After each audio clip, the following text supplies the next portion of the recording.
Prenez une dizaine d'apprentis comédiens, regroupez-les une fois par semaine, donnez-leur un thème, agitez bien et vous obtenez de quoi se lancer dans les matchs d'improvisation. L'association 7e Sens plonge les amateurs dans le monde déjanté de l'improvisation.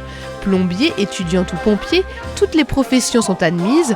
Pour improviser, toutes les idées sont acceptées et la spontanéité vivement recommandée. Bruno aime le rappeler à ses improvisateurs fous. Je leur ai expliqué une chose toute bête. Quand on se lève le matin de son lit, on ne pense pas à quel pied on va mettre en premier par terre. On fait marcher son instinct. L'improvisation, c'est pareil. Et ça marche. Regardez, là, ils font la porte. Pas mal, hein? Fallait oser. Justement, pour faire de l'impro, il ne faut pas hésiter à se lâcher et surtout oublier les règles du théâtre classique. Déjà, c'est plus speed. Et puis, on peut faire ce qu'on veut, en fait. C'est ça qui est bien. On peut vraiment se lâcher. Alors que le théâtre classique, c'est assez strict des fois. Il faut respecter le texte. Là, on dit ce qu'on veut. On est un autre personnage, quoi.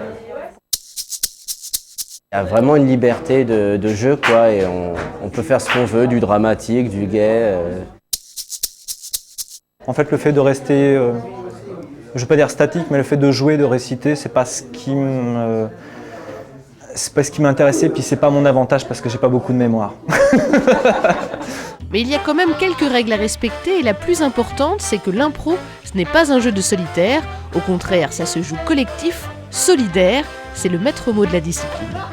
Alors contrairement au théâtre, où on doit apprendre d'un texte, l'improvisation c'est quelque chose de très solidaire, uni, et on doit vraiment créer des liens. Si on n'est pas unis, si on n'a pas d'affinité avec l'un et l'autre, ça ne peut pas être constructif et ça donne rien. Du côté du 7e Sens, c'est vrai, ça donne quelque chose. Faut dire qu'ils se donnent du mal. Sortie théâtre, balade, l'esprit de groupe est bien là.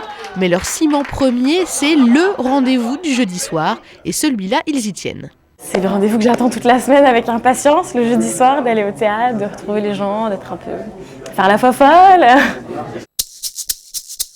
Là, je suis contente d'être le jeudi. C'est une grosse journée le jeudi pour moi et là, ça me permet de décompresser en fait. Ça permet de libérer toute l'énergie que tu accumules pendant une semaine, que ce soit du stress, que ce soit tout ce qui traîne dans la tête. Et là, tu te lâches complètement, tu oublies qui tu es, tu oublies surtout tous les a priori en fait, qui sont autour de toi, ce qui permet d'être n'importe quoi, autant un gamin qu'un vieillard, un robot, j'en sais rien.